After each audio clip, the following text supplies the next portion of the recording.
మంది మంచి ప్రభుత్వం, మంది మంచి ప్రభుత్వం. ఇవే ఈ చిడతలు ఎక్కువైపోయినాయి. ఈ చిడతలు పవన్ కళ్యాణ్ ఎక్కడ పోయినాడో తెలియదు, అందరినీ ఒకటే దాంట్లో కలిపేస్తున్నాడు. మనమంటూ ఒకటి బతికుంటేనే కదా మనం నమ్మిన విశ్వాసాలు మనం అన్నీ ఉండేది. ఆ విశ్వాసాలు పోయినట్టు మనల్నే చచ్చిపోయిన తర్వాత నేను బాగా రాసి పెట్టుకోండి, ఈరోజు చెప్తున్నా, రాబోయే సంవత్సరంన్నరలో సగం ఊర్లు ఖాళీ అయిపోతాయి.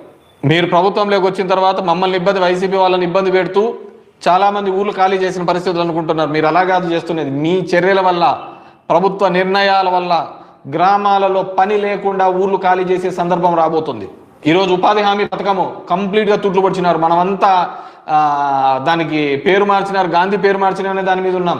ఎంత అంటే అంత. దానికి సంబంధించిన సత్య చెప్తాడు, దాంట్లో కూడా రాముడు పేరు ఉంది కదా అంటాడు. రాముడు పేరు కదా, పథకం ఎట్లా పోతుంది అని.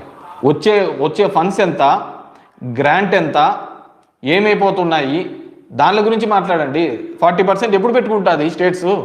40% స్టేట్లు పెట్టుకునే పరిస్థితి ఉంది అంటున్నా నేను.